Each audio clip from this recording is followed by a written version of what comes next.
This should be really fun and exciting for all the zombie lovers out there. We got the CDC, Centers for Disease Control and Prevention, put out an article, Preparedness 101, Zombie Apocalypse. I thought this would be great to check out. Something you don't normally see every single day. There are all kinds of emergencies out there that we can prepare for. Take a zombie apocalypse, for example. That's right, I said zombie apocalypse. You may laugh now, but when it happens, you'll be happy you read this. And hey, maybe you'll even learn a thing or two about how to prepare for a real emergency. A brief history of zombies. We've all seen at least one movie about flesh-eating zombies taking over. My personal favorite is Resident Evil. But where do zombies come from, and why do they love eating brains so much? The word zombie comes from Haitian and New Orleans voodoo origins. Although its meaning has changed slightly over the years, it refers to a human corpse mysteriously reanimated to serve the undead. Through ancient voodoo and folklore traditions, shows like The Walking Dead were born. In movies, shows, and literature, zombies are often depicted as being created by an infectious virus, which is passed on via bites and contact with bodily fluids. Harvard psychiatrist Stephen Schwarzman wrote a fictional medical paper on the zombies presented in Night of the Living Dead, and refers to the condition as ataxic neurodegenerative satiety deficiency syndrome caused by an infectious agent. The Zombie Survival Guide identifies the cause as zombies as a virus called solanum.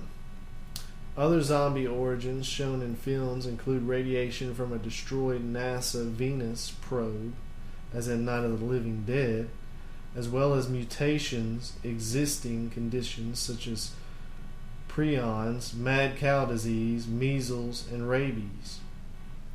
The rise of zombies in pop culture has given credence to the idea that a zombie apocalypse could happen.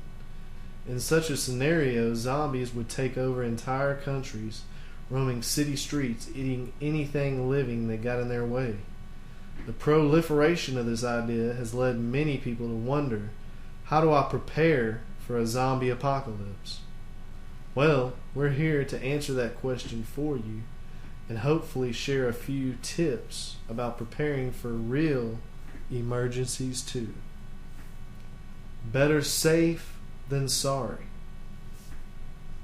So what do you need to do before zombies or hurricanes or pandemics, for example, actually happen?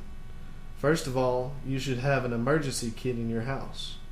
This includes things like water, food, and other supplies to get you through the first couple of days before you can locate a zombie-free refugee camp, or in the event of a natural disaster, it will buy you some time until you are able to make your way to an evacuation shelter or utility lines are restored. Below are a few items you should include in your kit. For a full list, visit the CDC emergency page. Water. 1 gallon per person per day. Food. Stock up on non-perishable items that you eat regularly. Medications. These include prescriptions and non-prescription meds. Tools and supplies. Utility knife, duct tape, battery-powered radio, etc. Sanitation and hygiene. Household bleach, soap, towels, etc. Clothing and bedding, a change of clothes for family member, and blankets. Important documents, copies of your driver's license, passport, birth certificates, to name a few. First aid supplies. Although you're a goner if a zombie bites you, you can use these supplies to treat basic cuts and lacerations that you might get during a tornado or hurricane or earthquake. Once you've made your emergency kit, you should sit down with your family and come up with an emergency plan. This includes where you would go and who you would call if zombies started appearing outside your doorstep. You can also implement this plan if there is a flood, earthquake, or other emergency. Identify the types of emergencies that are possible in your area. Besides a zombie apocalypse, this may include floods, tornadoes, or earthquakes. If you are unsure, contact your local Red Cross chapter for more information. Pick a meeting place for your family to regroup in case zombies invade your home or your town evacuates because of a hurricane. Pick one place right outside your home for sudden emergencies and one place outside of your neighborhood in case you are unable to return home right away. Identify your emergency contacts. Make a list of local contacts like the police, fire department, and your local zombie response team. Also identify an out-of-state contact that you can call during an emergency to let the rest of your family know you are okay. Plan your evacuation route. When zombies are hungry, they won't stop until they get food, i.e. brains, which means you need to get out of town fast. Plan where you would go and multiple routes you would take ahead of time so that the flesh eaters don't have a chance. This is also helpful when natural disasters strike and you have to take shelter fast. Never fear, CDC is ready. If zombies did start roaming the streets, CDC would conduct an investigation much like any other disease outbreak. CDC would provide technical assistance to cities, states, or international partners dealing with the zombie infestation. This assistance might include consultation, lab testing and analysis, patient management and care, tracking of contacts, and infection control, including isolation and quarantine. It's likely that an investigation of this scenario would seek to accomplish several goals: determine the cause of the illness, the source of the infection, virus, toxin, learn how it is transmitted and how readily it is spread, how to break the cycle of transmission and thus prevent further cases, and how patients can best be treated.